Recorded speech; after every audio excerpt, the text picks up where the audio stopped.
பொன்னியின் செல்வன் நான்காம் பாகம் மணிமகுடம். அத்தியாயம் 7. வாயில்லா குரங்கு. மணிமேகலை சிறிது நேரம் யோசனையில் ஆழ்ந்தாள்.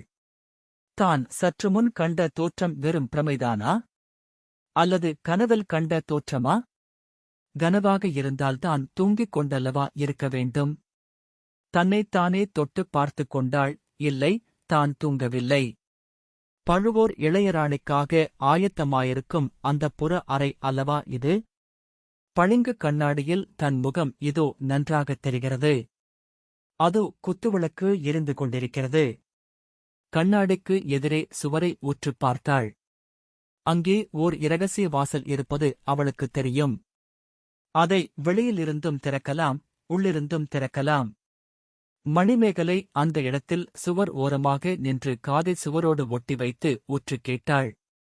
அவ்விடத்தில் சுவரோடு சுவராக இருந்த இரகசிய கதவு மரத்தினால் ஆனதுதான். ஆகையால் உள்ளே வேட்டை மண்டபத்தில் ஏதோ ஓசைப்பட்டது போல் கேட்டது. மணிமேகலை மெதுவாக இரகசிய கதவை திறந்தாள். வேட்டை மண்டபத்தில் எட்டிப் பார்த்தாள். அந்த மண்டபத்தின் பெரும் பகுதியில் இருள் சூழ்ந்திருந்தது.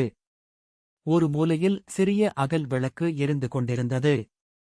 திடீரென்று அச்சிறிய விளக்கின் ஒளி மங்கிற்று. அடுத்த கணம் முன்போல் பிரகாசித்தது.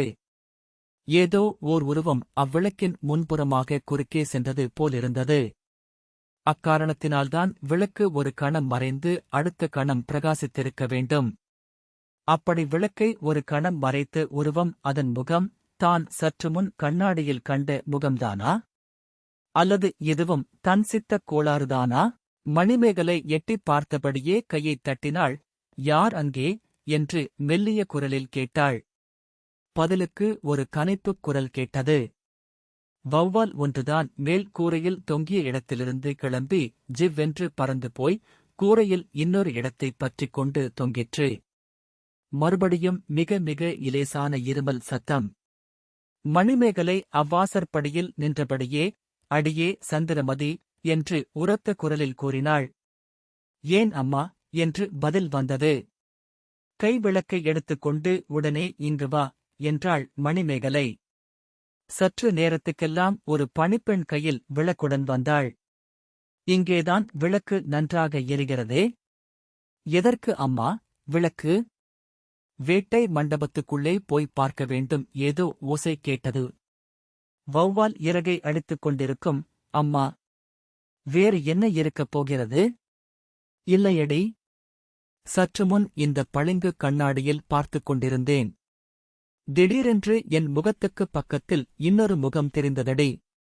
அந்த முகம் எப்படி இருந்தது? மன்மதன் முகம் போல் இருந்ததா, அர்ச்சுனன் முகம் போல் இருந்ததா என்று கூறிவிட்டு பணிப்பெண் சிரித்தாள். என்னடி சந்திரமதி, பரிகாசமா செய்கிறாய்? இல்லை அம்மா, இல்லை. நீங்கள் அடிக்கடி கனவில் காண்பதாகச் சொன்னீர்களே, அவர்தான் இப்போது கண்ணாடியில் தோன்றினாரோ? ஆமாண்டி சந்திரமதி. ஆனால் ரொம்ப ரொம்ப நிஜம் போலிருந்தது. எல்லா பெண்களுக்கும் இப்படித்தான் ஒரு சமயம் சித்தப் பிரமை பிடிக்கும். உங்களுக்கும் இன்னும் 2 நாள்தான் அப்படி இருக்கும். நாளைக்கு காஞ்சியிலிருந்து வரும் இளவரசரைப் பார்த்து விட்டீர்களானால் அந்த பழைய முகம் அடியோடு மறந்து போய்விடும். அது இருக்கட்டுமடி. இப்போது இந்த வேட்டை மண்டபத்துக்குள் போய் பார்க்கலாம், வா. வீண் வேலை அம்மா. வேட்டை மண்டபத்தில் ஒரே தூசியும் தும்புமாக இருக்கும் சேலை வீணாய்ப் போய்விடும். போனால் போகட்டுமடி. இருமலும் தும்மலும் வரும் நாளைக்கு எல்லோரும் வரும் சமயத்தில். சும்மா வரட்டும். வேட்டை மண்டபத்தை இப்போது சோதித்து பார்த்தேயாக வேண்டும். விளக்கை அசைத்து அணைத்து விடாமல் எடுத்து வா. இவ்விதம் கூறிக்கொண்டே மணிமேகலை வேட்டை மண்டபத்துக்குள் பிரவேசித்தாள். தோழியும் விளக்குடன் அவளைத் தொடர்ந்து வந்தாள். இருவரும் சுற்றிப் பார்த்துக் கொண்டே வந்தார்கள். சந்திரமதி கையிலிருந்த தீபத்துக்கு மேலாக நோக்கி உயிர் அற்ற மிருகங்களை மட்டும் பார்த்துக் கொண்டே வந்தாள். மணிமேகலையோ சில சமயம் தரையிலும் பார்த்தாள். தரையில் படிந்திருந்த புழுதியில் அங்குமிங்கும் கால் சுவடுகள் இருந்ததை கவனித்துக் கொண்டாள். அம்மா, அதோ என்றாள் சந்திரமதி. என்னடி இப்படி பதறுகிறாய்? அதோ அந்த வாலில்லா குரங்கு அசைந்தது போலிருந்தது. உன்னை பார்த்து அது தன் சந்தோஷத்தை தெரியப்படுத்தியதாக்கும். என்ன அம்மா, என்னை கேலி செய்கிறீர்களே?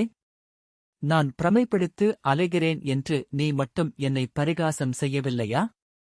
ஒருவேளை உங்கள் கண்ணாடியில் தெரிந்த முகம் அந்த குரங்கின் முகம்தானோ என்னமோ? நாம் வந்த வாசலுக்கு நேரே இருக்கிறது, பாருங்கள். குரங்கு மறுபடியும் அசைகிறது. சீச்சி, உன் விளக்கின் நிழலடி. விளக்கின் நிழல் அசையும் போது அப்படி குரங்கு அசைவது போல தெரிகிறது. வா போகலாம். இங்கே ஒருவரையும் காணோம். அப்படியானால் அந்தக் குரங்கு முகம்தான் கண்ணாடியில் தெரிந்திருக்க வேண்டும். இல்லாவிடில் அதோ மேலே உட்கார்ந்திருக்கிறதே, அந்த ஆந்தையின் முகமாக இருக்கலாம். அது நம்மை பார்த்து எப்படி விழிக்கிறது பாருங்கள். என்னை ஏன் சேர்த்துக் கொள்கிறாய்?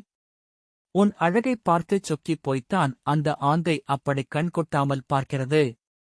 பின்னே தங்களைக் கண்ணாடியில் எட்டிப் பார்த்து முகம் யாருடைய முகமாயிருக்கும்?